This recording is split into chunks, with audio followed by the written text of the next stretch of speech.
안녕하세요. 김성길 목사와 함께하는 GTS 말씀 묵상 시간입니다. 오늘은 네 번째 주간의 다섯째 날 묵상입니다. 넷째 날과 다섯째 날은 관계에 대한 묵상을 우리가 하고 있습니다. 그래서 네 번째 날은 어제 하나님과의 관계고요. 오늘은 이제 나 자신 또 다른 사람 그 다음에 이제 만물이나 환경과의 관계죠. 그래서 오늘은 이제 특별히 나 자신과의 좋은 관계 갖기에 대해서 묵상을 나누도록 하겠습니다. 이 네 가지의 관계, 그러니까 첫 번째는 하나님과의 관계, 두 번째는 자기 자신과의 관계, 세 번째는 가족이나 다른 사람과의 관계, 네 번째는 내가 살아가고 있는 환경이나 내가 맡은 업무나 이런 것들과의 관계죠. 이 관계를 잘하면 그것이 바로 인생의 성공이 되고 행복이 되는 것입니다. 대부분의 많은 문제는 관계가 깨지는 데서 생기는 것입니다. 예수님께서 십자가에 죽으신 것은 바로 이 깨졌던 관계들을 다시 회복시켜 주시기 위한 거예요. 그래서 하나님과의 관계를 회복하고 나 자신을 다시 찾고 다른 사람과의 관계를 아름답게 하고 내가 살아가는 삶의 현장과 환경과의 관계를 잘 가질 때 그것이 바로 아름다운 신앙의 삶이 될 수가 있게 되는 거죠. 자, 그러면 오늘은 그 중에서 자기 자신과의 관계를 잘 갖는 것입니다. 자, 여러분은 여러분 자신에 대해서 어떤 생각을 가지고 사시나요? 자기 자신에 대해서 얼마나 또 잘 알고 있으신가요? 자기와의 좋은 관계를 갖는다. 이 말의 의미는 일단 자기를 잘 안다는 의미예요. 그래서 창세기 1장 27절에 하나님 형상대로 만들어진 나. 네. 그리고 하나님께서 나를 이 땅에 있게 하신 존재의 배경. 그리고 이 땅에 있게 하신 궁극적인 목적. 이 세 가지를 잘 알면 나를 안다. 이렇게 말할 수가 있습니다.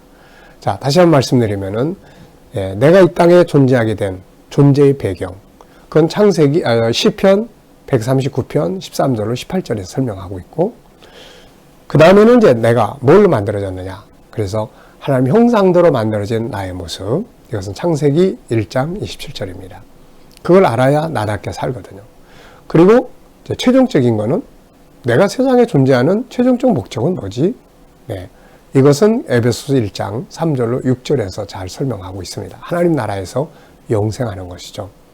자, 그래서 이제 이러한 나를 내가 얼마만큼 잘 이해하고 존중히 여기느냐. 그리고 얼마만큼 나를 개발해서 발전시켜 주느냐. 이런 것들이 자기 자신과 좋은 관계를 갖는 방법들입니다.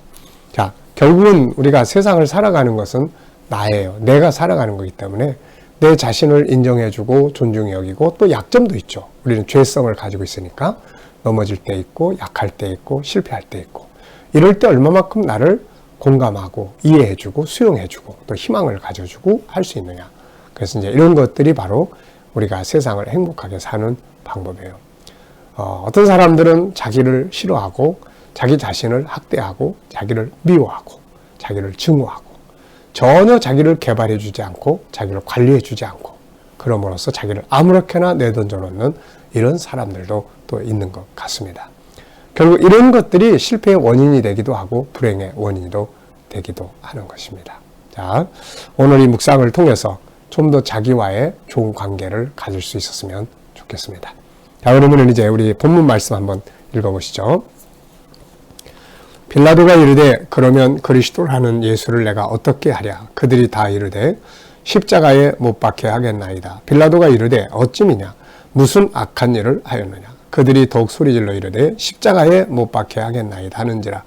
빌라도가 아무 성과도 없이 도리어 밀란이 나려는 것을 보고 물을 가져다가 무리 앞에서 손을 씻으며 이르되 이 사람의 피에 대하여 나는 무죄하니 너희가 당하라. 백성이 다 대답하여 이르되 그 피를 우리와 우리 자손에게 돌릴지어다 하거늘 이에 바라바는 그들에게 놓아주고 예수는 채찍질하고 십자가에 못 박히게 넘겨주니라. 이에 총독의 군병들이 예수를 데리고 관정 안으로 들어가서 온 군대를 그에게로 모으고 그의 옷을 벗기고 홍포를 입히며 가시관을 엮어 그 머리에 씌우고 갈대를 그 오른손에 들리고 그 앞에서 무릎을 꿇고 희롱하여 이르되 유대인의 왕이여 평안할지어다 하며 그에게 침뱉고 갈대를 빼앗아 그의 머리를 치더라. 희롱을 다한 후 홍포를 벗기고 도로 그의 옷을 입혀 십자가에 못 박으려고 끌고 나가니라. 나가다가 시몬이란 구레네 사람을 만나며 그에게 예수의 십자가를 억지로 지워 가게 하였더라. 아멘. 자, 그러면은 다섯째 날 보겠습니다. 자신과 좋은 관계 갖기입니다. 먼저 감사한 일 세 가지 적어 보시기 바랍니다. 감사한 일 세 가지. 어제 혹은 오늘, 어제 있었던 일들 중에서 감사한 것. 그 중에서도 특별히 감사한 것. 네, 오늘은 또 하루를 시작하면서 감사한 것들 적어 보시기 바랍니다. 감사는 하나님이 일하시게 하는 방법이고, 감사는 아픈 마음을 치료하고 마음을 평안하게 하는 굉장히 중요한 효과를 가진 단어입니다. 그래서 우리가 감사의 달인이 되는 것이 아주 중요하죠. 자, 이제 1번을 보겠습니다. 오늘 본문을 읽고 새롭게 느껴지는 것은 무엇인가? 생각의 움직임이라고 그랬죠. 이 생각은 계속해서 살아서 막 움직여야 되죠. 자, 저는 오늘 두 가지를 적었는데요. 자, 빌라도가 오늘 본문 말씀 가운데 보면은 이런 말씀이 나와요. 18절에 보면은,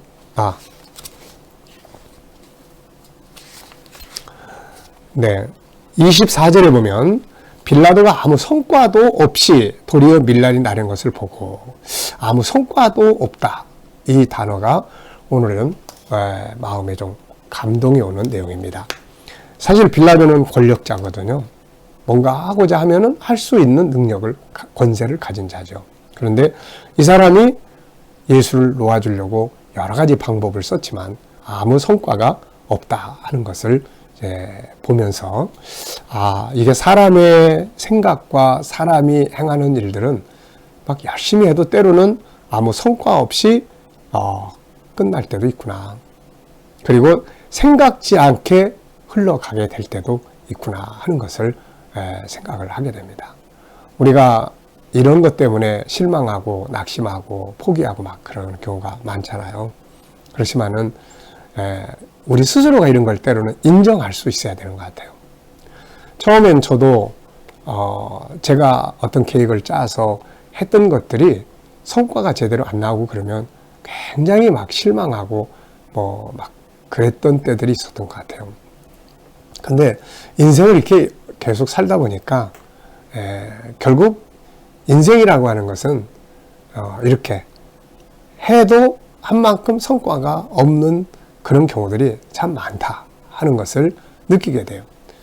그러면서 하나 발견한 게 뭐냐면은, 그렇지만 그것이 그걸로 끝나는 게 아니라 하나의 경험이 되고 그 다음 단계로 갈 수 있는 발판이 되고, 이거는 있는 것 같더라고요. 그래서 제가 이제 인생이라는 게 뭔가 이렇게 이제 정의를 내려보면 여러 가지 의미를 말할 수 있지만 그 중에 하나를 저는 인생은 실패를 계속 먹고 사는 거다, 이렇게 이야기를 합니다.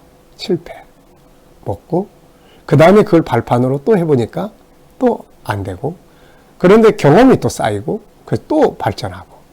네, 그래서 실패라는 것을 우리는 계속 반복하면서 사는 게 인생이구나.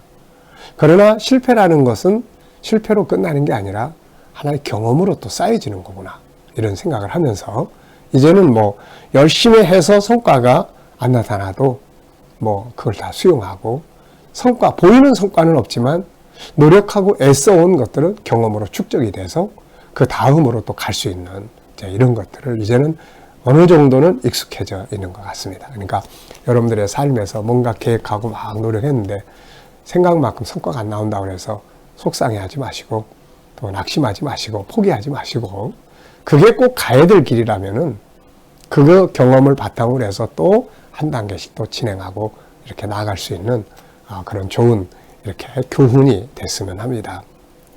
두 번째는 지금 이 본문에 등장하는 계층이 여러 계층이 있어요. 빌라도도 있고 대제사장 장로 그룹도 있고 무리들도 있고, 그 다음에 이제 관청 안에 들어가서 예수님에게 가시관 씌우고 또 조롱하고 했던, 침뱉고 했던 요 군인들도 있고, 그 다음에 예수님의 십자가를 지고 간 그 구레네 시몬도 있습니다. 근데 이제 이 사람들 가운데 이 상황을 지금 제대로 아는 사람이 아무도 없는 것 같아요. 예수님이 누군지도 아는 사람도 없고, 만약에 예수님이 하나님의 아들이고 전능자시고 그렇다면은 누가 과연 그분에게 손을 댈 수 있을까요? 아무도 모르는 것 같아요. 다 몰라. 빌라도도 몰라. 대제사장들도 몰라. 성경을 맨날 읽으면서도 몰라. 그리고 그 군인들도 몰라. 무리도 몰라. 심지어는 예수의 십자가를 지고 갔던 시몬도 저분이 누군데? 왜 저분이 이렇게 몰라요, 이거. 참, 모르면 이렇게 어리석은 일을 할 수 있구나 하는 생각을 오늘 해보게 됩니다. 예수님 십자가에 위해서 못 박아 죽이는 자들을 위해서 기도하실 때 이 기도를 하신 거예요. 아버지, 저들의 죄를 저들에게 돌리지 마시옵소서. 저들은 자기의 하는 것을 모릅니다. 참, 이게 모르는 게 문제예요, 이게. 우리도 좀 더 알면 더 나은 삶을 살아갈 수 있을 텐데 몰라서 어리석게 행동하고, 네. 이미 살아본 사람들은 경험을 통해서 저건 이렇게 되는 거 해도 그걸 또 이야기해줘도 자기가 경험 못 해보면은 몰라요. 그래서 또 어리석은 길을 또 가고 그렇죠. 이게 참 안타까운 겁니다. 그래서 알기 위해서 기도하고 노력하고 고민하고 해야 되겠죠. 만약에 이 대제사장들이 예수님이라는 분을 놓고 성경을 더 깊이 연구하고 하나님의 뜻을 묻고 막 이렇게 했더라면 예수를 좀 더 발견할 수 있었을 것이고 그런 어리석은 행동들을 하지 않을 수 있었을 거예요. 네. 자, 두 번째 질문입니다. 대제사장과 장로들 그리고 주님으로부터 은혜 받았던 사람들이 자기를 십자가에 못 박으라고 할 때 예수님의 마음 어떠하셨을까? 내가 뭔가 도와주고 그랬던 사람들이 나중에 나를 다 배신해서 나를 죽이려고 할 때 그때의 심정이 어떨까? 네. 정말 고통스럽죠.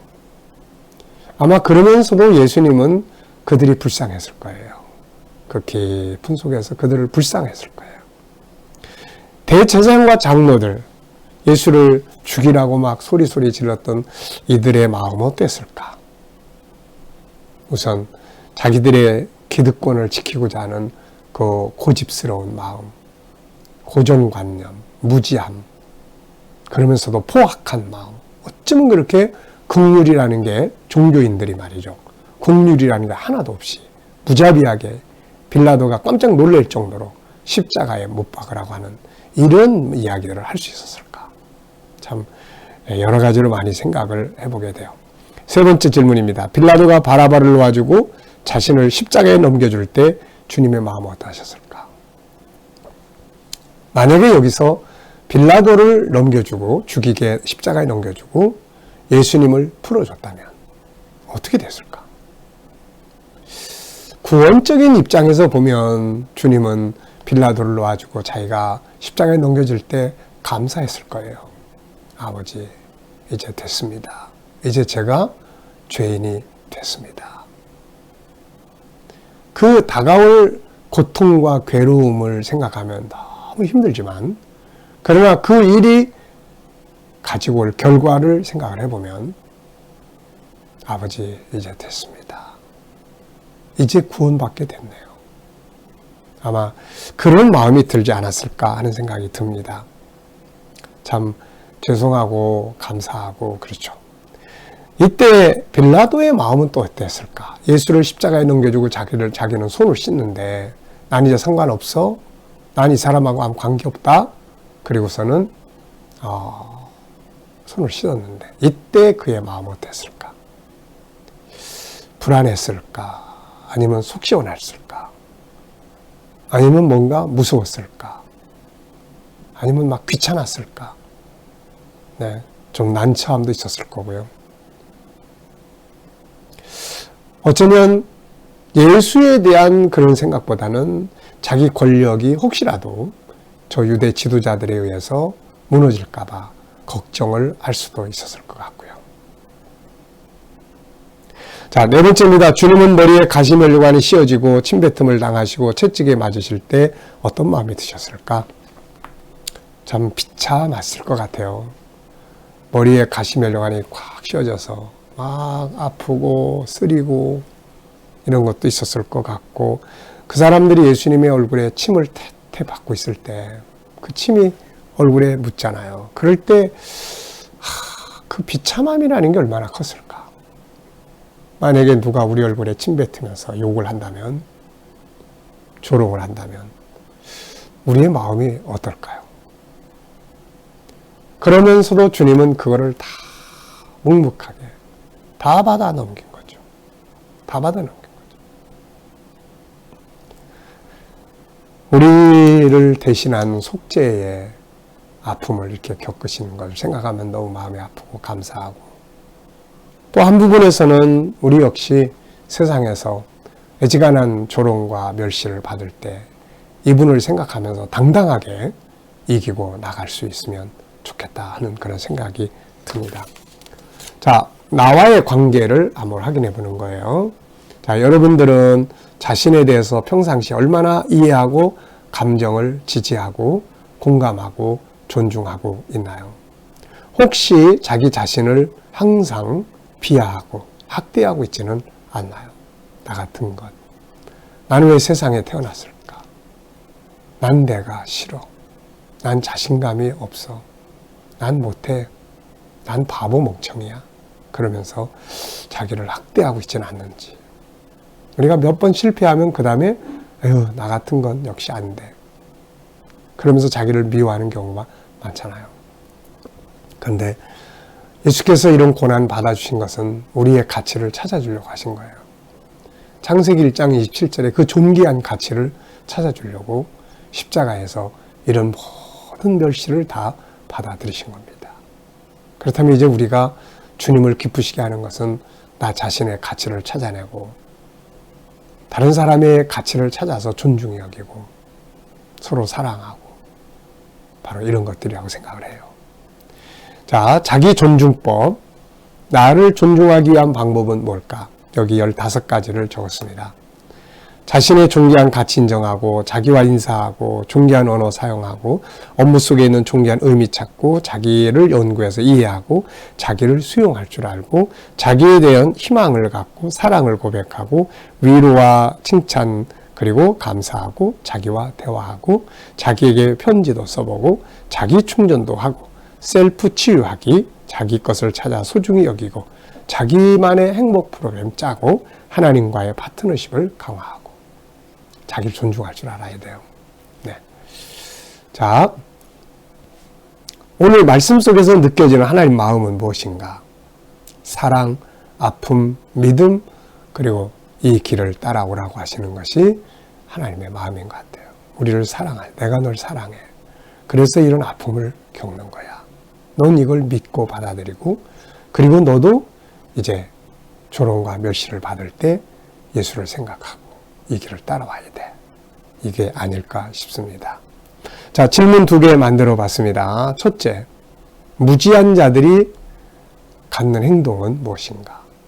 본문에서는 예수 그리스도를 전혀 몰랐던 자들이 취한 행동, 십자가에 못 박고 조롱하고 멸시하고 참 이게 몰라서 그러는 어리석은 행동들이죠. 오늘 우리도 몰라가지고 어리석게 행동할 때가 참 많잖아요. 두 번째는 그들의 결과는 무엇인가? 안타깝게도 구원의 길이 예수께 있는데 이들은 모두가 다 구레네 시몬 빼놓고는 멸망의 길로 다 간 거죠. 몰라서 어리석게 행동하고 어리석게 행동함으로써 멸망에 이르게 되는 겁니다.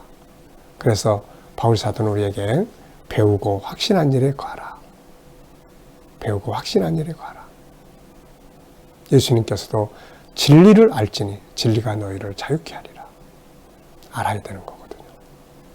자, 오늘도 우리가 주님을 더 깊이 알아가고 자기를 존중하고 사랑하고 자기를 인정해 줄 수 있는, 그래서 자기와의 좋은 관계를 갖는 복된 하루가 되시길 바랍니다. 기도하고 마치겠습니다.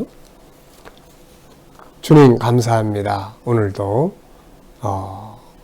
우리 자녀들과 또 우리 친척들, 이웃들, 동료들 중에 주님을 모르는 자들, 믿다가 그만둔 자들 다 주께로 돌아오게 하여 주시고 우리 자녀들과 성도들이 살아가는 삶의 현장마다 함께해 주셔서 코로나 바이러스로부터 머리털 하나 상하지 않도록 지켜주시옵시고 주님, 저희들이 믿음으로 일하는 직장과 사업장들이 형통하게 하시며 직업을 구하고 새로운 일터를 찾는 자들에게 좋은 일터들이 예비되게 하여 주시옵시고, 치료받는 성도들은 주의 피 묻은 손으로 만져주셔서 모든 상처들이, 아픔들이 다 치유되게 하여 주시옵소서.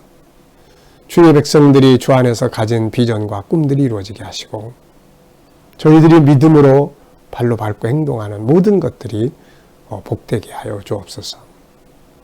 주님, 이 나라와 민족을 붙들어 주시고 이 땅에서 코로나 바이러스가 속히 소멸되게 하시며 이 나라의 지도자들에게 지혜를 주셔서 나라를 바른 길로 이끌어가게 하여 주옵소서. 세계 곳곳에 있는 선교사님들과 저들의 사역 가운데 함께하여 주시고, 이슬람권, 힌두권, 공산권, 불교권에서 핍박받는 교회와 성도들을 지켜주시며 승리하게 하여 주시옵소서. 감사하며 예수님의 이름으로 기도하옵나이다. 아멘.